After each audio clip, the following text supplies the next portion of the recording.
They said his name was too strange. They said he didn't belong here. One person even told him, "You'll never be president."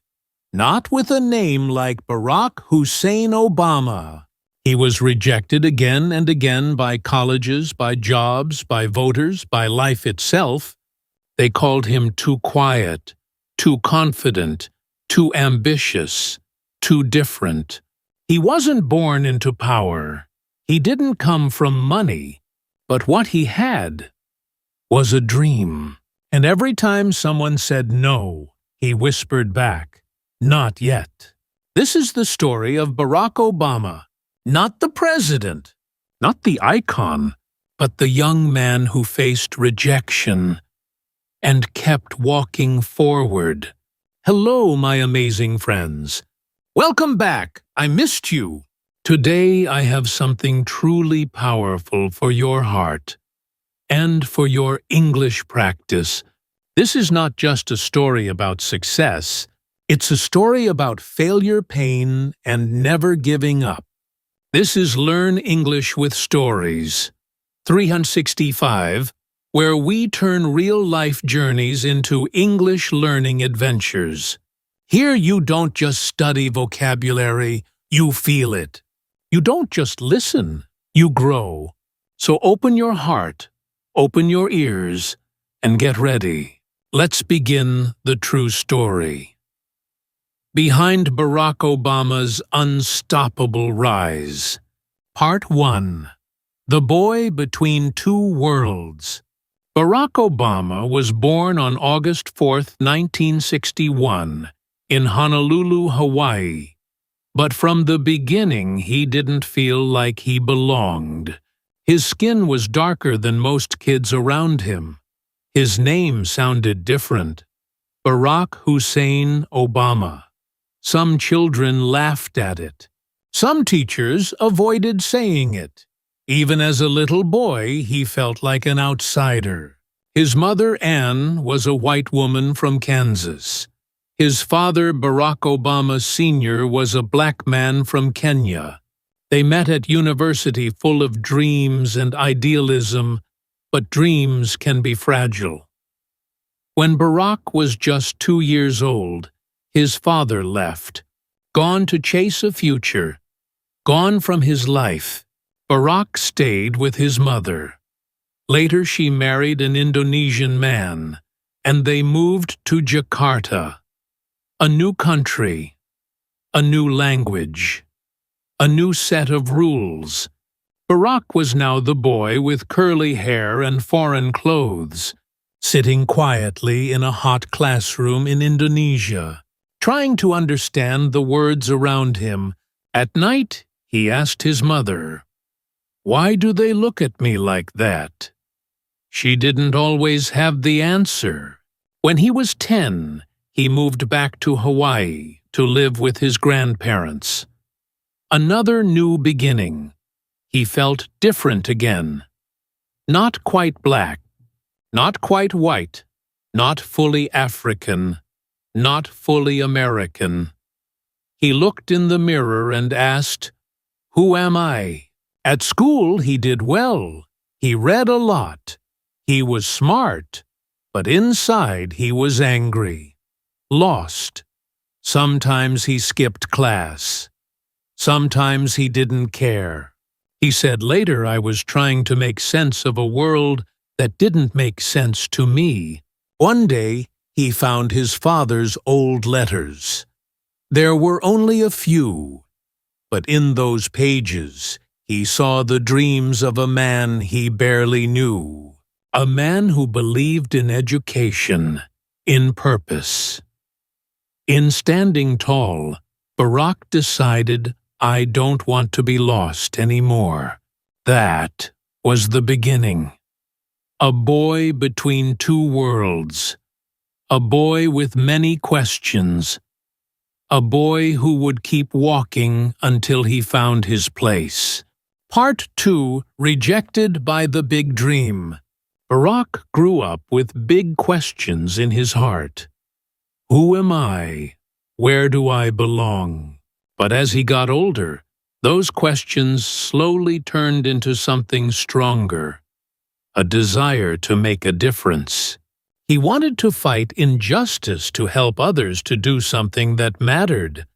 But the world wasn't ready to make it easy for him. After graduating from Columbia University in New York, Barack started looking for jobs in law and community work.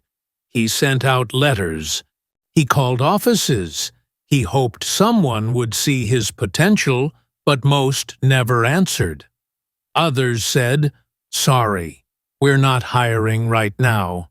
And some said something worse with their silence. "You're not what we're looking for." He applied to top law firms, public service jobs, and nonprofits. They chose people with connections, people with more traditional names, people who looked different from him. Barack kept trying. Each rejection felt like a closed door, but he kept knocking. One of the biggest dreams he had was going to Harvard Law School. He filled out the application. He wrote his personal essay carefully, sharing his story and his hopes. But nothing happened. Silence. No acceptance letter, no phone call, just another rejection. Friends told him to try something else. Maybe law school isn't for you. But Barack believed something different. He believed that every no was just a test, a chance to grow stronger, a chance to try again. So he didn't stop. He worked harder. He got more experience. He organized communities. He listened to people. He learned what real problems looked like on the streets of Chicago. And then he applied to Harvard Law School again. This time something changed. He was accepted. Not just accepted. He rose to become the first black president of the Harvard Law Review.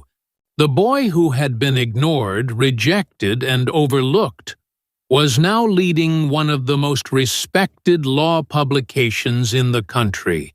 But Barack never forgot those rejections.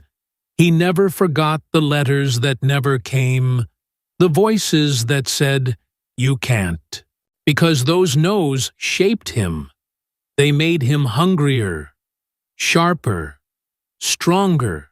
So many people would have given up. So many people would have believed the rejection. But Barack Obama didn't. He believed in something bigger. Not just success, not just a career, but the power to serve. And this was only the beginning. More rejection was coming. Bigger no's were waiting. But so was his destiny. Part 3. The Chicago Years. Doors slammed shut. Barack Obama was full of energy, full of dreams, and full of hope. But dreams need direction. After college, Barack moved to Chicago. He didn't go there to make money. He didn't go there for fame. He went to help. He became a community organizer on the south side of Chicago. These were tough neighborhoods, places full of poverty, broken schools, jobless parents, and forgotten families. People were angry, tired, hopeless. And here came a young man with no power, no big title, no reputation, just a clipboard, a soft voice, and a promise to listen. But no one cared. At first, they didn't trust him. They saw his nice clothes, his college degree, his big ideas, and they said, "Who is this guy? Why should we listen to him?" Barack went door to door. Sometimes people opened the door just to close it again.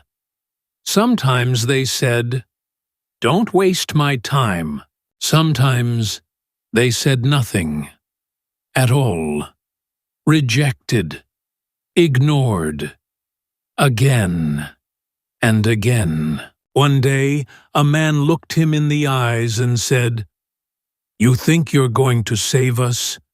We've heard that before. You'll leave like the rest." Those words hurt. Barack went home that night and sat alone. He thought, maybe I don't belong here.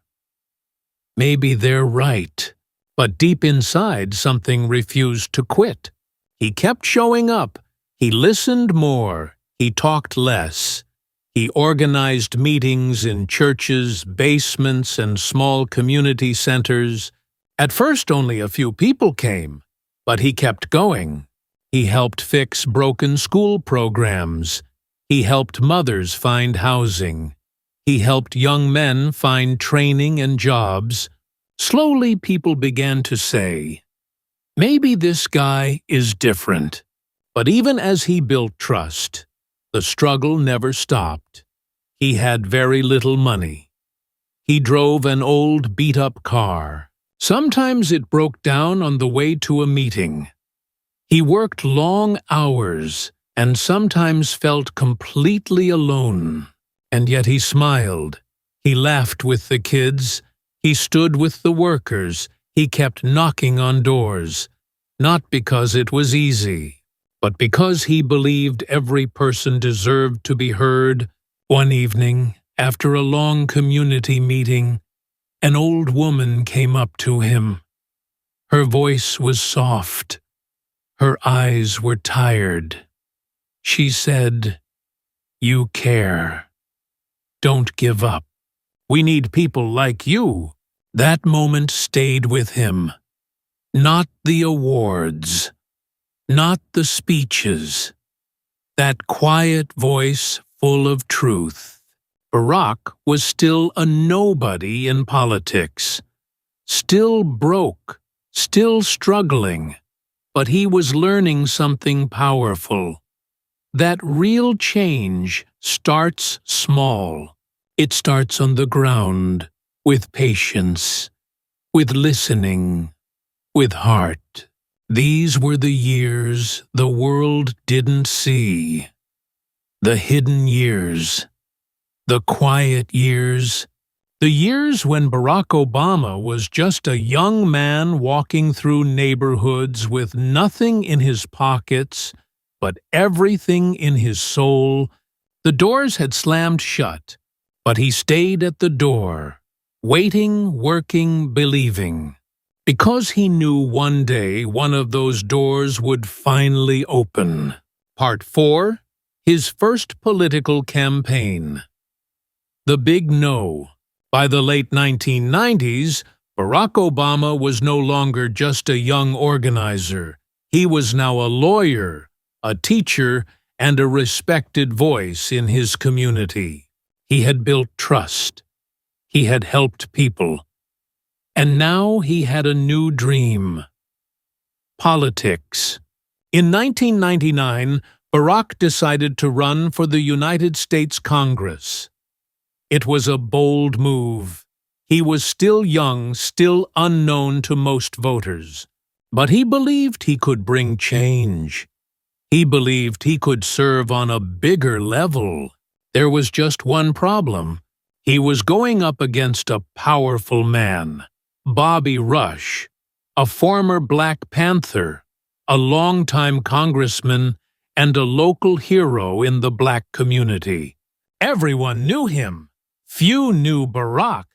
Still, Obama believed in the power of ideas. He believed people were ready for something new. He knocked on doors, gave speeches, shook hands. He said, "We need new energy, fresh thinking." Some people listened, but many did not. Old friends warned him, "This is not your time." Political experts laughed. "He'll lose badly." Even Michelle, his wife, had doubts. She had always supported him, but this time she worried, "Do we really need this fight?" Do we need more rejection? Barack looked her in the eyes and said, "If I don't try, I'll regret it for the rest of my life." So he tried. He campaigned hard. He went to churches, schools, and block parties. He debated Bobby Rush on live television. He did everything right. But the result? A painful, crushing loss. Bobby Rush won easily. Obama didn't just lose. He was embarrassed. Reporters called it a foolish mistake. Some said his political career was over before it had even started. He had taken a big risk, and he had failed.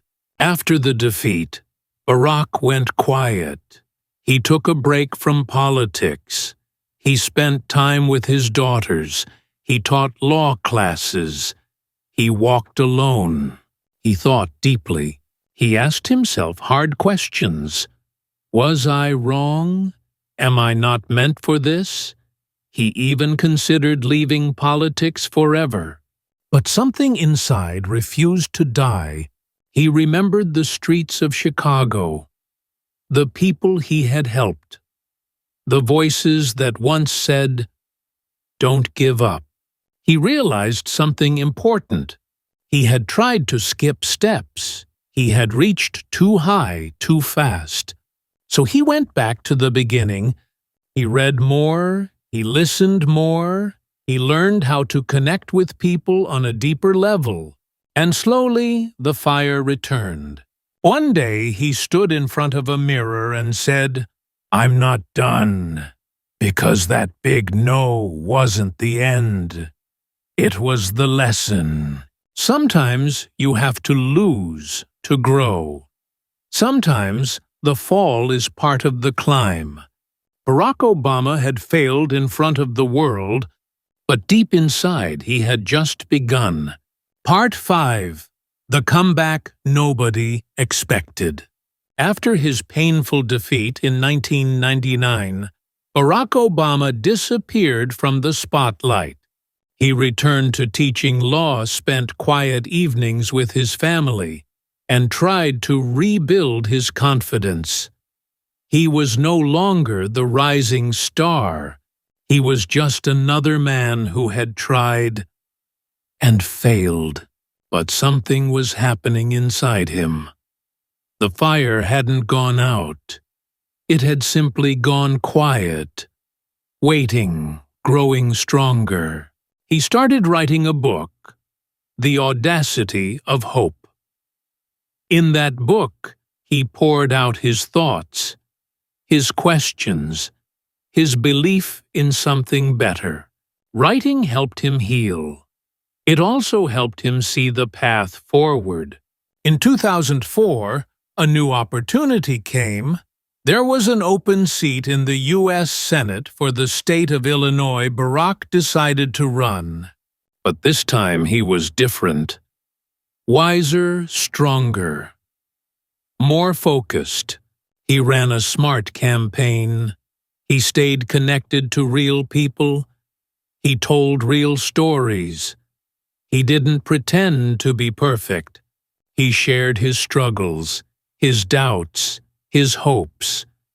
And slowly, people began to listen again. And then something happened that changed everything. Barack Obama was invited to give a speech at the Democratic National Convention. Most people had no idea who he was. Just another Senate candidate from Illinois.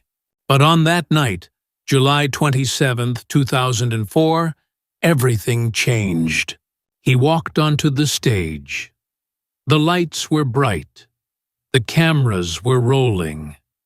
And in that moment, Barack Obama delivered the speech of a lifetime.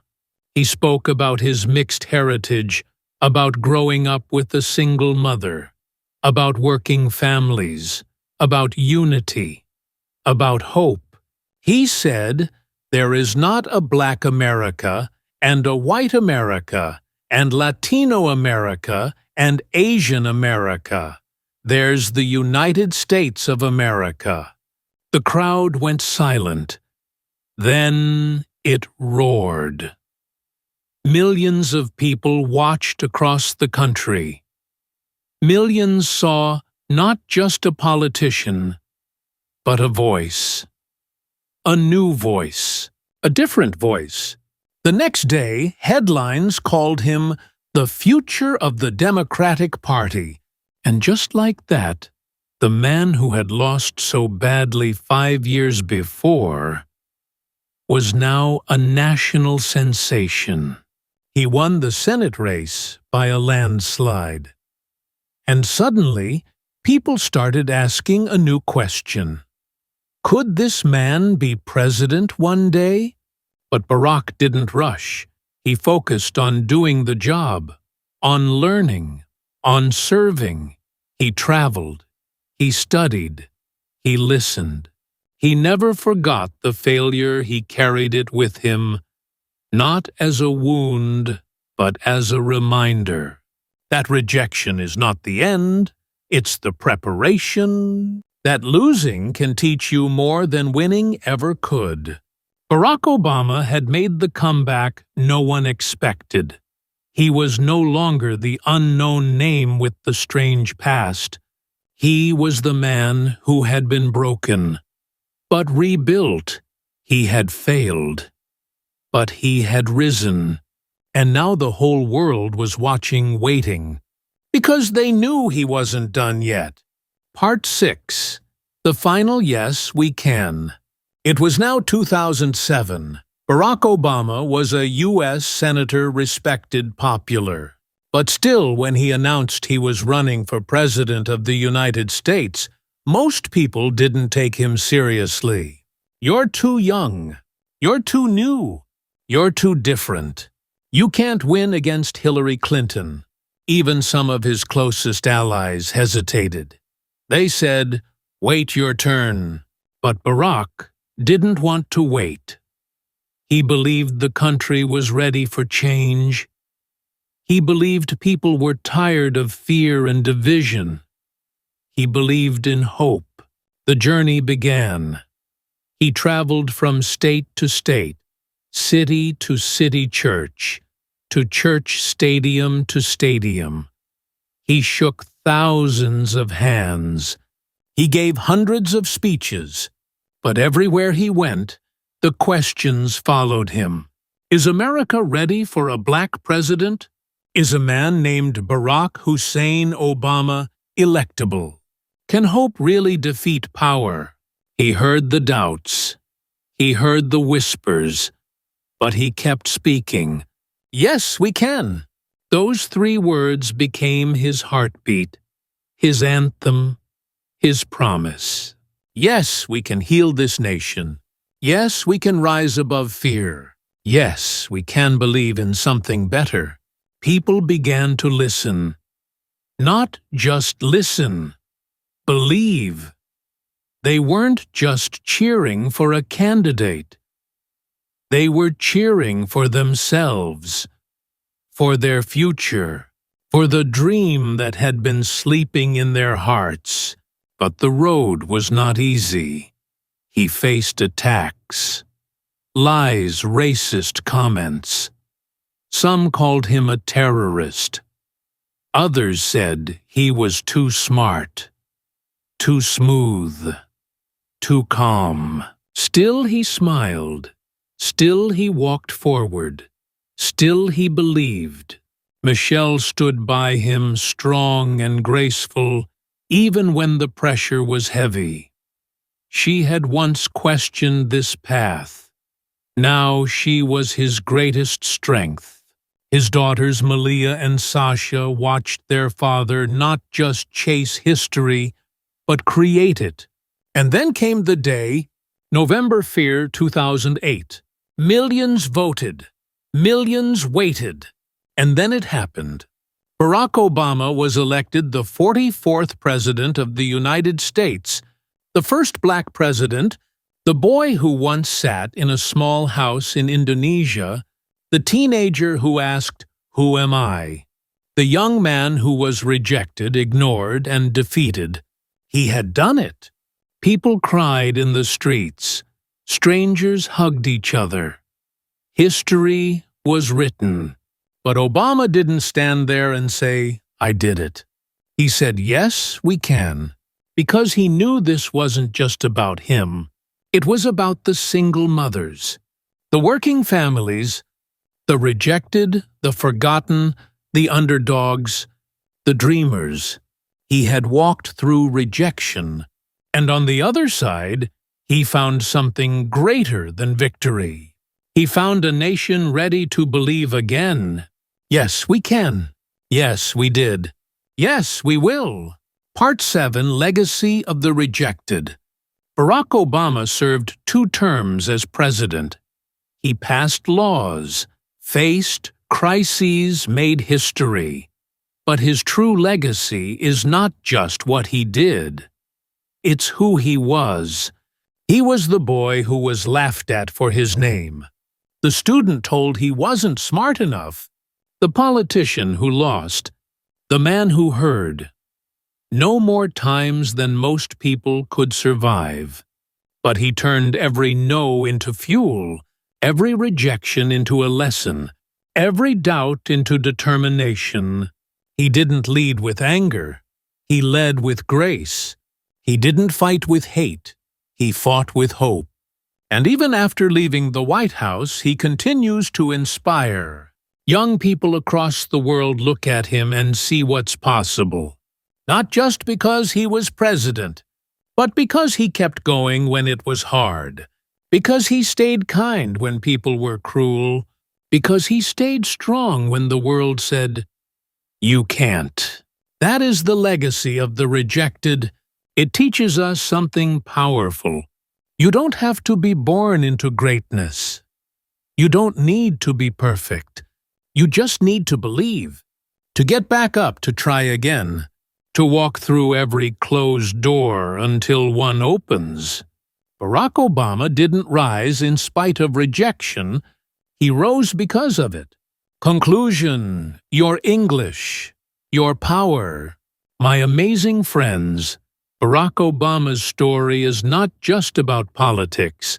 It's about power. The quiet, strong power of never giving up. Every no he heard became a step toward a bigger yes. You can do the same. In your life, in your English. Repeat after me. I will try again. I will not give up. I believe in myself. Now tell me in the comments, what's one time you were rejected but kept going? Your story matters. Your voice matters. And here on Learn English with Stories 365, we rise together, keep learning, keep believing, and never stop walking forward.